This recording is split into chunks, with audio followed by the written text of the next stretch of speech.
The topic of who's taking care of the embryo came about here over the last couple years, visiting many hatcheries throughout the U.S. and noticing how busy um, managers, supervisors are, and just taking a look at who's truly taking care of that embryo. And what I found is, in today's hatchery, hatchery managers, supervisors are extremely busy with, all kinds of things that they have to focus on, leaving very little time for what's really important, and that's the embryo. Not saying that the other things that they have to focus on isn't important, but we're losing sight of what's really important in the hatchery, and that's that embryo. So in today's presentation, we're going to look at current scenarios in the hatchery today that many hatcheries face, many hatchery managers and supervisors face. We're going to look at the needs of the embryo.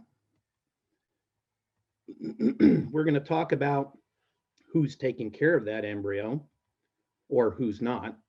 And then we're going to look at some advice and maybe do some out of the box thinking, which I think is going to be required, moving forward, because, the way we've handled things in the past, for example, labor, we may need to do things a little bit differently.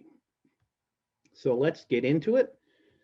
Everybody's been faced with some sort of impact on COVID-19 or from COVID-19, be it hatchery staff being sick with COVID and being out of the hatchery for extended periods of time. We've had, you've had situations where people may have been exposed to COVID-19 and they had to quarantine for 2 weeks before coming back to the hatchery. And, we're seeing a shortage of staff members in our hatcheries and throughout all businesses within the country. So COVID-19 has been a huge player here. And yes, we're all hiring. Everybody's hiring. Hatcheries are hiring. The mom and pop shops in towns are hiring. Everybody's looking for help. There's not enough folks right now to supply, all the labor that's needed. So, how are we going to address that? How are you guys, addressing that? And this is where some of the out of the box thinking may need to take place, is how can we attract people to work for us? But in the meantime, we have these two things going on, short of staff, COVID. We still have to, excuse me, take care of compliance issues. We're still faced with, having to meet all the compliance and regulatory aspects that, our company has for the hatchery. That, hatchery labor that we do hire no longer have the skills that they once had, meaning, a lot of times this may be their first job. They're not used to working at all. This is, they're not used to working with other people. So there's all kinds of conflict going on. So the skill level of our employees has dropped dramatically. And then we still have to deal with internal and external audits in the hatchery, amongst everything else. We have to stay within our fiscal budgeting. Even though we're paying overtime because we're running short on staff, we're, we've got breakdowns that need to be taken care of. So we still got to take care of our fiscal budget. And then we've got management. We've got our people management that we have to take care of on a daily basis, facility management, and management of our procedures, our SOPs, our systems, our protocols. All of that needs to be taken care of, again, in the face of being short in COVID. And then obviously we have to make sure that everybody's staying safe. We have to make sure we're following our safety protocols. And in crisis management, there isn't a hatchery out there that hasn't dealt with a crisis of some sort or another. I mean, a crisis that, we're dealing with right now in most places is, the severe staff shortage that we're dealing with. So, we've got this crisis management that comes up every now and again. And then we got hatchery managers, supervisors, maintenance staff that are becoming production workers just to get the chicks out the door and processed, leaving very little time for the embryo and the incubation process. So on this slide, it's a recent slide. It's a survey from March. And there's a couple things that, I found quite interesting. And this is looking at empty positions or labor shortages in manufacturing, which is the black bars, and non-manufacturing businesses, which are the blue. And you can see the amount of labor shortages both in manufacturing and non-manufacturing businesses. And we fall in that group somewhere. What I thought was very interesting is the job vacancies for more than 3 months. Typically, we've all experienced shortages of staff, but that was because people are on vacation, people were sick, and these staff shortages lasted for maybe a few days or maybe a few weeks. But now, we're in uncharted territory here, folks. We've got job vacancies that are, going on months, positions that are being empty for months, which is putting undue strain. And you all know this. I'm preaching to the choir here. We're putting undue strain on the folks that are coming to work on a daily basis. So with our current scenario, typically, on a lot of the hatcheries that I've looked at and I've talked to, they're running on average about 30% short of staff. So that's almost a third of their staff is they're short because of COVID and other reasons. Hatcheries are struggling to get by. Many hatcheries are basically in a survival mode. They are trying to get chicks hatched. They're trying to get them processed and shipped out on a daily basis, leaving little time for much else.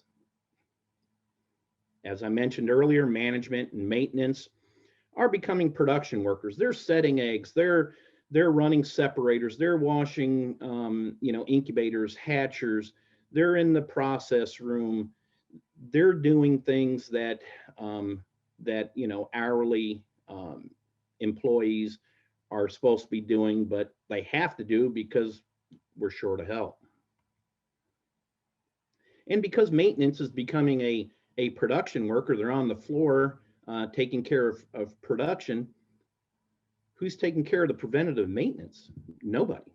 So we're falling back into a reactive maintenance program, and they're fixing what's broke.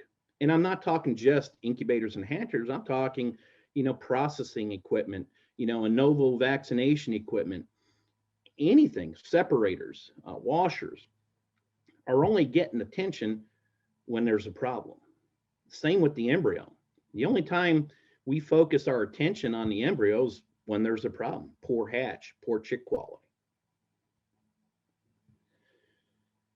Sometimes we're delegating tasks that used to be, a manager or supervisor's task. We're delegating that stuff to, staff members with little or no knowledge of what they're doing or why it's important. A lot of places, they're trying to get the work done, but we're delegating staff to, the third shift person or something along those lines because they have a little more time to take care of these things. Not sure that's the right way to do it, but again, I'm not in your situation. So if you are delegating, make sure that, the individual does have some knowledge and the reasons why we're doing what we're doing. All too often, I see tasks that are being pushed off for later. And then once later comes, we rush through that so that we can get home to our families. So I'm sure this sounds very familiar to all of you. One thing is you're not alone. There's many hatcheries in this same scenario. You know, as I mentioned, existing staff are getting overworked. How long are they going to stay with us if we continue to work them at this rate? Which leads me to, you know, how can we properly staff the hatchery? And that's a good question. I don't have the answer. I can give you some thoughts and ideas here later in the presentation, but this is something that, you know, we're really going to have to wrap our arms around and try to figure out. You know, who is focused on the details, the preventative maintenance, the incubation process, the environment for our incubators and hatchers, and the embryo. And right now, we're seeing very little time focused on the embryo. A lot of times I get phone calls, and too many times I get a phone call and it's like, hey, Henry, you know, we've got an issue on today's hatch. And, you know, a lot of these things, you know, when I go and take a look at, you know, Hatchcom or the Maestro system, the monitoring systems for JCMI, you know, I can identify something that probably should have been identified much or longer before hatch day. So, which would have given, you know, the hatchery manager, hatchery supervisor a heads up that, hey, I'm going to have an issue this day. But a lot of times they don't know they're going to have an issue until the day of hatch. Again, it's a lack of attention to details. And in this, in my opinion, is going to have some long-term negative impact on hatch performance and chick quality. And I believe we're already starting to see some of that. So let's take a brief, quick little visit in the day in the life of a hatchery manager. Hatchery managers are usually the first to arrive at the hatchery. After they get up, dressed, have their cup of coffee. Once they're at the hatchery, they're going to have to wear many hats, multitask throughout the day, and then go home, and usually the last ones to leave the hatchery. This is the typical life of the hatchery manager. So let's look at the many hats of that hatchery manager. What are some of the things, and this is truly not all inclusive. Let's take a look at some of the things that they have to take care of, or they have to, I guess, manage. Sometimes they're having to be HR, they're having to hire, they're having to fire. They obviously have to be the manager, so they're having to manage the process, manage the facility, manage the employees. Sometimes they have to be a coach for a particular employee.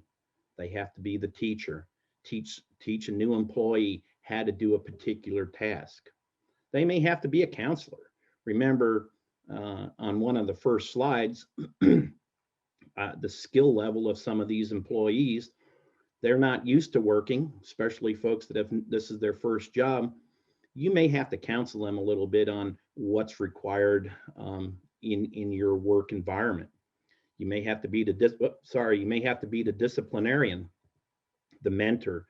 Sometimes they're having to be a maintenance worker, you know, fixing whatever's broke. A lot of times now, and this is in red and enlarged, you know, a lot of our hatchery managers are being production workers amongst everything else they have to do. They are the leader of the hatchery, the taskmaster, the visionary, just to name a few. But again, a lot of these other things that, you know, that they're having to do is coming, you know, secondary after being a production worker.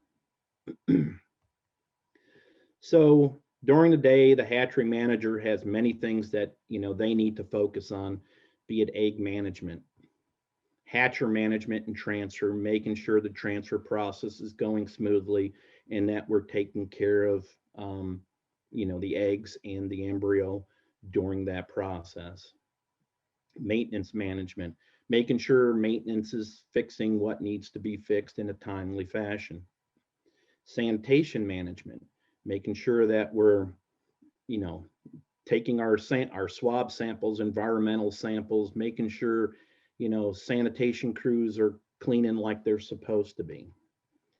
vaccination management for the novo vaccination or spray vaccinations afterwards. You know, are we providing the right vaccine for the right customers? Those types of things. Then fleet and delivery management. You know, they're responsible for the fleet delivery vehicles. You know, are they properly maintained? Do they have drivers scheduled to make the deliveries? All these things the hatchery manager needs to focus on. And then people management. And then all these other things that are pulling the hatchery manager in multiple different ways, different corporate policies, customers calling them, grow out farms calling them, breeder farms calling, DOT regulations, and so on and so forth. And then we got the ABCs, which is animal welfare, biosecurity, and safety, and compliance. All those things are pulling and tugging at the hatchery manager, leaving very little time for incubation management. And now in the time of COVID, they even have less time because now they're also a production worker. So what do our embryos require? And who's making sure that the embryos get what they need? So before we get into that, I'd like to talk about the 4 basic requirements that our incubation equipment or any incubation equipment needs. First, we need a good, reliable source of electricity that's uninterrupted. We need the right voltage, the right amperage for our incubators and hatcheries, regardless of the incubator type that you're using. We need the right water of the right temperature. It needs to be clean, free of impurities, not only for cooling, but for humidification. So water is critical. We need the right compressed air. It needs to be free from water, free from oil. It needs to be at the right pressure to activate turning for those that have compressed air turning. And we need the proper ventilation in the rooms. We need the proper room temperature, incubator and hatcher room temperatures. We need the correct humidity in these rooms. We need the correct room pressures and plenum pressures. All these are requirements to make sure that the equipment is operating at its best. So with these inputs that I just mentioned, these 4 inputs, good input is going to result in a good output. And if we're taking care of these inputs, we're going to have, you know, good hatchability, good hatch fertile, and good chick quality. And as a reminder, you know, a lot of this information will be found in the operation manuals of your incubation equipment. So please refer to that. So let's look at the requirements for the embryo. And again, nothing new here. There's 4 basic requirements. I'm sure you all can recite this. First thing is we need proper temperature. We need good, even temperature, a temperature that is properly calibrated. And the temperature needs to meet the requirements of that individual, and we'll talk about that here shortly. We need the proper humidity within our incubation equipment to make sure that we have the correct moisture loss for that embryo so that the air cell gets large enough so when we do the internal pip, or when the embryo does the internal pip, they can get into the air cell and not struggle. Turning is critical, and we'll talk about these here shortly. And ventilation. The ventilation here is basically your damper openings, making sure that the dampers are working properly and that they're calibrated properly. Again, you know, with these 4 inputs, if we're meeting these requirements for the embryo, we're going to have a good outcome. So let's look at the 4 requirements, or the 4 essentials of incubation. We need the correct and even temperature. And it's this temperature, or this thermostat, is going to be needs to be calibrated properly and according to the manufacturer's recommendation. Temperature needs to be even and evenly distributed within the cabinet. We need to correct humidity, and this too needs to be evenly distributed within the cabinet. The humidity sensor also needs to be properly calibrated. We need to have the correct oxygen and carbon dioxide levels within our machines. And this comes through our ventilation or our damper openings. If you have machines such as the Jamesway single stage machines, you want to, and you're using CO2 to control your dampers, by all means, you need to make sure that you're calibrating that CO2 sensor. All too often, I see hatcheries that are not calibrating these sensors on a regular basis, even though it's controlling the damper, controlling, the levels of carbon dioxide, humidity, oxygen within the cabinet. We're not calibrating that sensor, and that's creating issues. Turning. We want turning of approximately 45 degrees. And I'm just going to, I'm going to briefly talk about, these things. If you want to know more about a lot of these subjects, we do have webinars, past webinars, especially on turning with Dr. Wineland not that long ago. If you want to know more about turning, please feel free to get on our website and go to that. So let's look at temperature. Embryonic development is controlled by the temperature. Temperature is one of the most important parameters in determining our incubation conditions. Temperature drives that incubation process. If the temperature is running too warm, too hot, we're speeding up that process. The embryo is going to run out of gas before hatching, or will hatch sooner than expected. The problem is we're going to have hatchability issues, hatch-fertile issues, and chick quality issues if we're running faster than we should be or too hot. So on the flip side, if we're running our temperatures a little too cool, we're slowing down that process. The embryo is not going to be developed to the point it needs to be for hatching.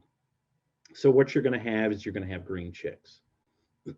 and that's going to be a problem for hatchability and for chick quality. Green chicks do not perform well out in the field. You've got the navel that's not healed. They're going to be prone to infection. Green chicks never perform very well out in the field. So you're definitely going to have some chick quality and livability issues. So for humidity, this too is quite important, along with the damper opening, to control the proper moisture loss within the machine and within the egg. Again, as I mentioned, we need the proper moisture loss so that the air cell is large enough for the internal pipping process. In multi-stage machines, in a lot of multi-stage machines, humidity can also be part of cooling. So as we're humidifying, we're spraying the cool water, we're helping cool that machine down, cool the embryos down. The thing with the humidity spray as part of cooling, it is a localized cooling. So obviously you want to make sure your humidity nozzles are in good repair and we're getting the spray pattern that we're supposed to be getting. In single stage machines, during that first week, we're typically looking for higher humidity. Dampers are going to be closed. And the reason we want that higher humidity, the humidity actually helps uniformly transfer heat from the machine to the eggs. So we get good uniform heat distribution within that cabinet. So humidity is a love-hate relationship. We need humidity early on in the incubation process, at least with single stage, but then we've got to release that humidity out of that cabinet so we can get the proper moisture loss. So, as the incubation process continues, we need to reduce our humidity levels so that we can allow the formation of that air cell so it's sufficient enough for pulmonary respiration.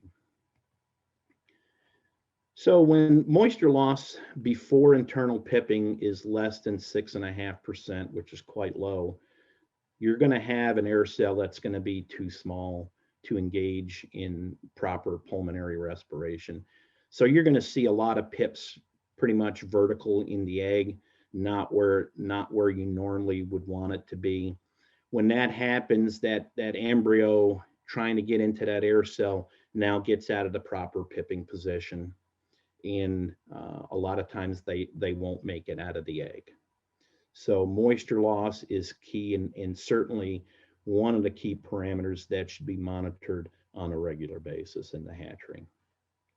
When moisture loss is more than 18%, you're certainly risking that embryo of dehydration.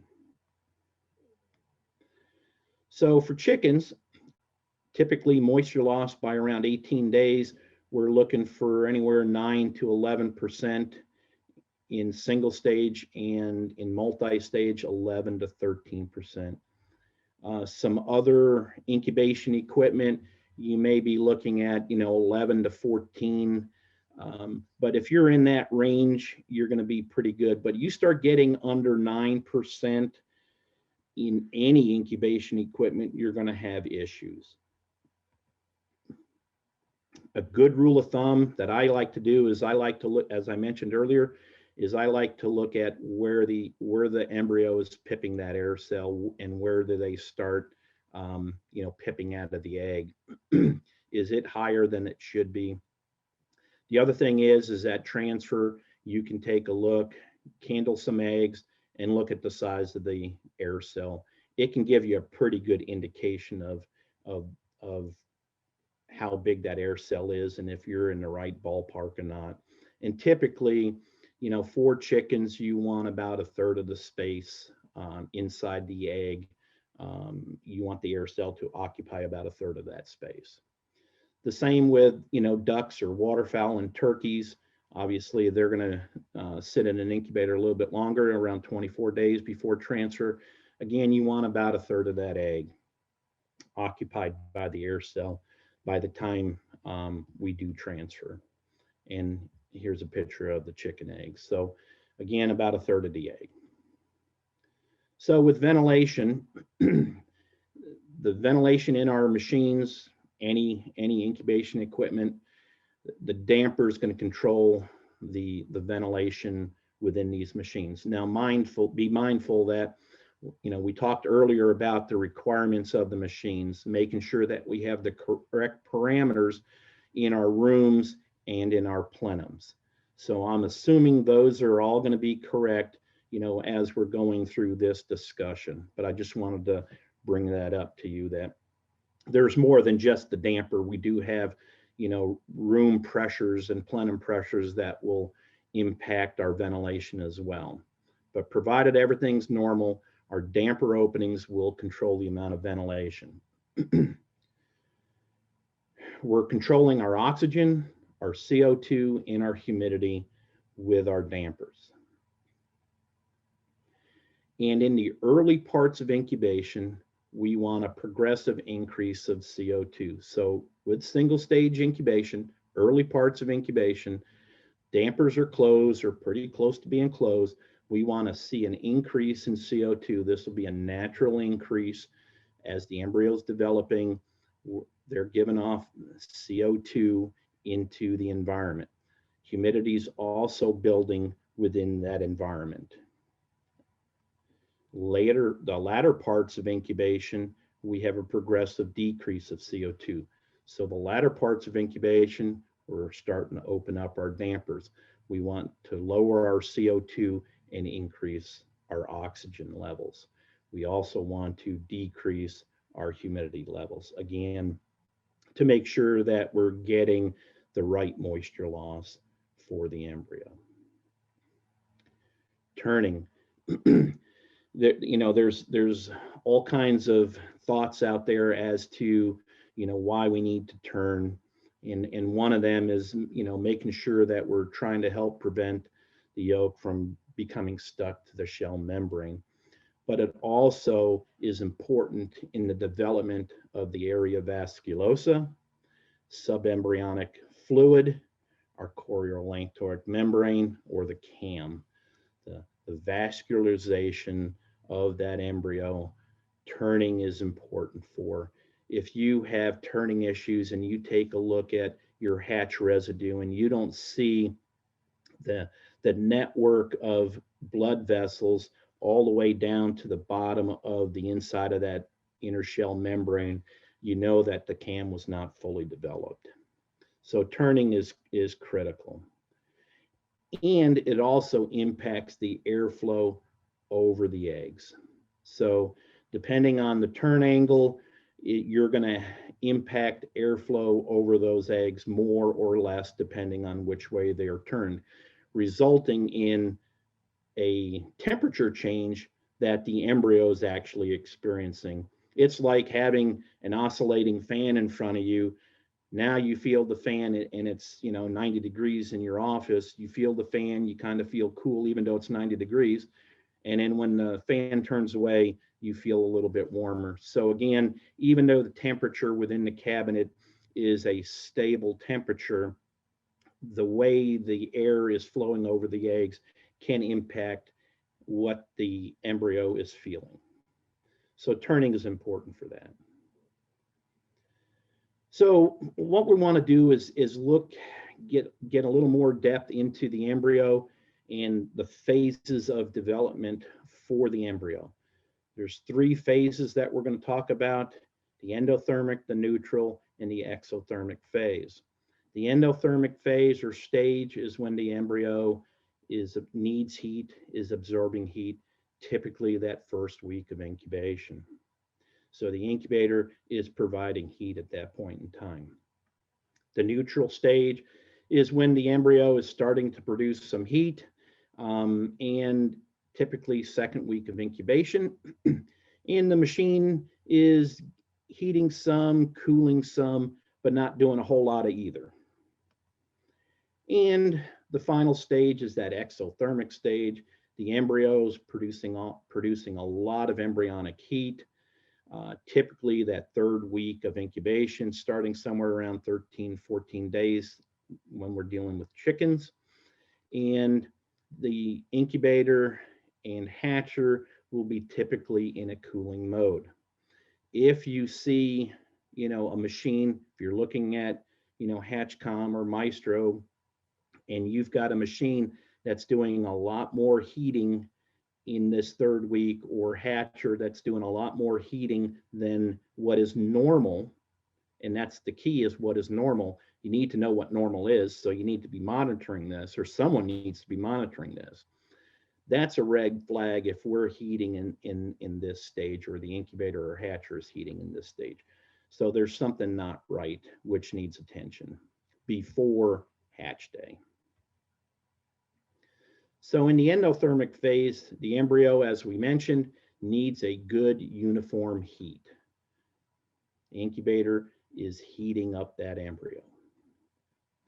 The incubator needs to be turning, and we need proper turning, as close to 45 degrees as possible. And the reason I say that, if somebody says is 42 degrees okay, yeah, probably. But if 42 is okay, then someone's going to say, well, what about 40, or what about 38? All I can say is try to get as close to 45 as possible. If all you can get is 42 or 43, then that's all you can get. But I'm not going to be the one that says 40 degrees is great, or 38 is going to be great. If you want to know more about it, again, visit that webinar that Dr. Wineland did a few months back, and he can shed a lot more light on that particular topic. Again, I like to get as close to 45 as possible. And we need very little ventilation during this endothermic phase. The embryo is very small at this point in time. Dampers are closed, or very close to being closed. They might be open just a little bit. Remember, we're wanting to build humidity naturally as the moisture is being released from the egg. Air cell starts to enlarge slightly at this point in time, and we're naturally building CO2, as I mentioned earlier. As the embryo is developing and giving off the CO2, we're building that in that cabinet. Again, CO2 is important. It aids in the development of that area vasculosa for the embryo itself. So let's look at the neutral phase. Remember, this is the second week of incubation. We need good uniform heating and cooling. So, uniform temperature throughout the cabinet. Incubator is going to do a little heating, a little bit of cooling. We still want turning during this period of time. We're going to increase our ventilation, so our damper is going to start opening up at this point in time. Humidity, we're going to start lowering our humidity. Dampers are opening up because we need to achieve the proper moisture loss, as we talked about earlier. Same with CO2. We're going to start decreasing our levels of CO2 as we increase our damper opening and as we increase our ventilation. By doing this, we're getting more oxygen into the cabinet, which is needed for embryonic development. The exothermic phase, remember this is the last week, that third week in chickens. Our incubators should be at this point cooling, so we need good uniform cooling temperature. Turning is less important at this time. In our Jamesway machines, single stage machines, we typically tell customers they don't need to turn after 14 days. Now, I don't want you all going out and turning off your turning at 14 days. If you're not running the Jamesway machine, if you're running a different type of machine, please get with your incubator manufacturer and find out if that's okay. Because a lot of times, as I mentioned, we need that turning for a proper mix and a proper airflow within that incubator. So be careful with what you're doing there. We need an increase in ventilation. So dampers are opening up. Humidity levels continue to decrease so we can get that proper moisture loss. CO2 continues to decrease as the dampers are opening up, allowing more and more oxygen for this developing embryo, as the needs of that developing embryo requires more and more oxygen. So I wanted to add this graph just to show you the embryonic heat production of, a typical embryo and the different requirements that, the incubators need to take care of. So the first week of incubation, which is here, embryos are putting off very, very little heat. We're having to add heat to the system. Second week, embryos are putting off more embryonic heat. This is that neutral phase. Incubators are a little bit of heat, a little bit of cool. And then we get into that third week and our heat production skyrockets. Embryos are putting off a lot of heat. We're pretty much running in cooling mode. And again, if we're not, we need to find out why we're not running in cooling mode. Just another example, just to show you the different needs of the embryo through the different stages. So exothermic, typically in a single stage machine, we're running around 100.4 degrees to start with. We get into that neutral phase, we're around 99.5. And in exothermic phase, we're around 98.6. And then once we get into the hatchers, the temperature continues to decrease so that we can maintain the proper temperature for that embryo.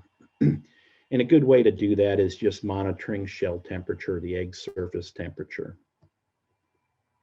And that should be somewhere around 100 degrees or so. A little over 100 degrees is fine. So some verification methods that we're properly taking care of our embryo.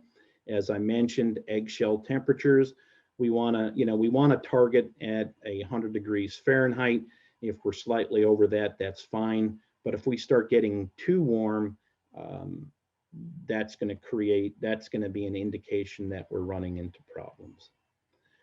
Proper turning, making sure that we are turning every day. We don't have a rack or two that are not turning. So making sure that all racks are turning properly is important. We need the proper moisture loss. We talked about the moisture loss percentage. You know, are we monitoring it? If not, we probably should be. Fertility checks, that's important, because if we have flocks that are have poor fertility, that's going to impact the embryonic heat within these cabinets. So you may need to adjust your temperature set points. Breakout data, this is huge, because this is a great, I mean, you can get a lot of information from this. Dr. Bramwell did a 2-part series on breakout. And if you want more information on that, please go through that video or those webinars, and you can get that information. But breakout information is great. You can tell whether or not you've got embryonic mortality early, mid, or late, and that'll help you pinpoint if you have any issues and where they might be. Hatchcom and Maestro are JCMI computer monitoring systems. Hatchcom for Jamesway, Maestro for Chickmaster. Strongly suggest that you get that. If you do have it, I strongly suggest that you utilize the information within those systems.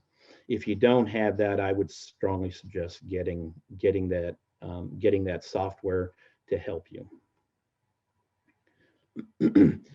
So we're going to talk quickly. I got 2 slides here, one on incubators and one on hatchers, on the basic requirements for, you know, proper incubator operation.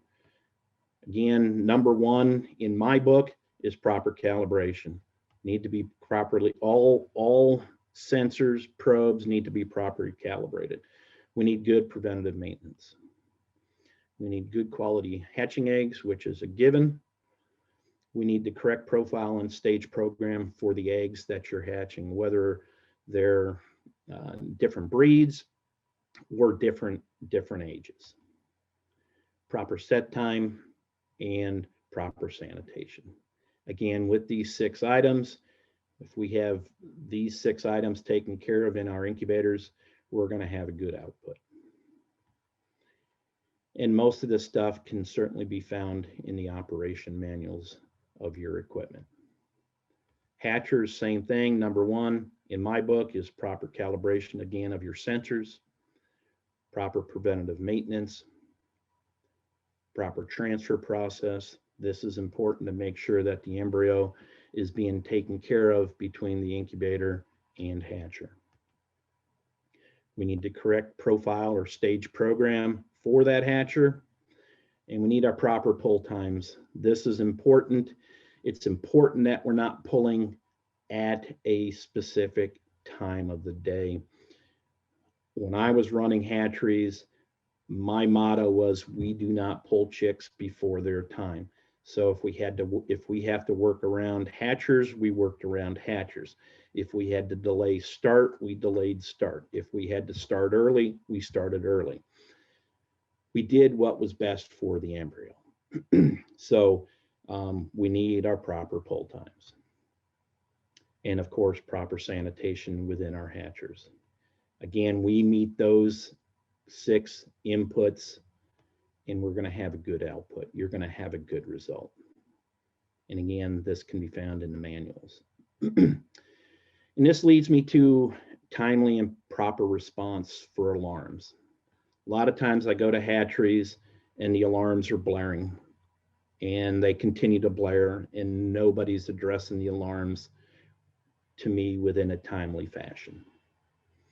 Now, whether or not they know what that alarm is and they don't feel it's important or whatever, but alarms are there for a reason. They indicate there's an issue. It needs to be taken care of, and it needs to be taken care of properly. Again, I go to hatcheries and I see doors open, especially like in hatchers. I see hatchers doors open, And the reason they're open a little bit is to satisfy the alarm so that we're not getting an alarm. Well, to me, that is not the proper response to be taking. One, for the equipment, and two, for that embryo. They're still overheating. We just got air going over that sensor, making sure it's not alarming. So you're really not solving anything. And it's not even a Band-Aid, in my opinion.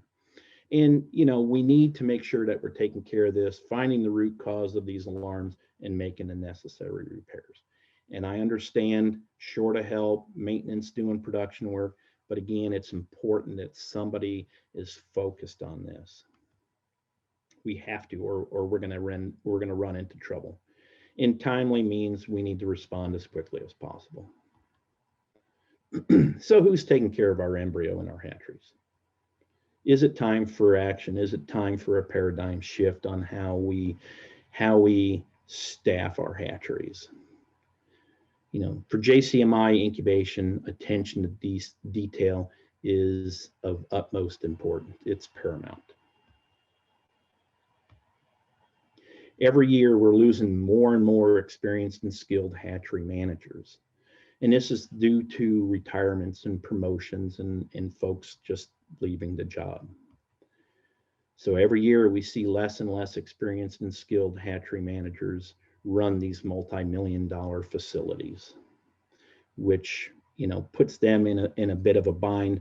They're not necessarily maybe ready for that jump yet. And then hatcheries are typically staffed with less skilled maintenance. For 10 years plus, hatchery managers have been getting pulled away from the role of incubationist by, all kinds of other demands that we talked about earlier: compliance, safety, biosecurity, so on and so forth. And, now it's really coming to a head when we're short of staff. Companies still expect the embryos to be managed. And truth be known, in some hatcheries, the embryos not being managed very well. So if the hatchery is being challenged to perform, they need the proper tools at their disposal to be able to perform at the levels that they're being expected to. So we need the right incubation equipment, we need the labor, so on and so forth. For many years, incubation companies like Jamesway, Chickmaster have developed incubators and hatcheries that required less attention. They're a lot more automated, better controls, HatchCom, Maestro. But what we do, we built bigger hatcheries with more machines, which is all fine and dandy, but with the increased labor shortages felt in the industry and managers that are performing hourly functions along with their own responsibilities, it's leaving little time or no time to be focused on the embryo. Is it time that we hire someone it's their sole responsibility is to be focused on the embryo in our hatcheries?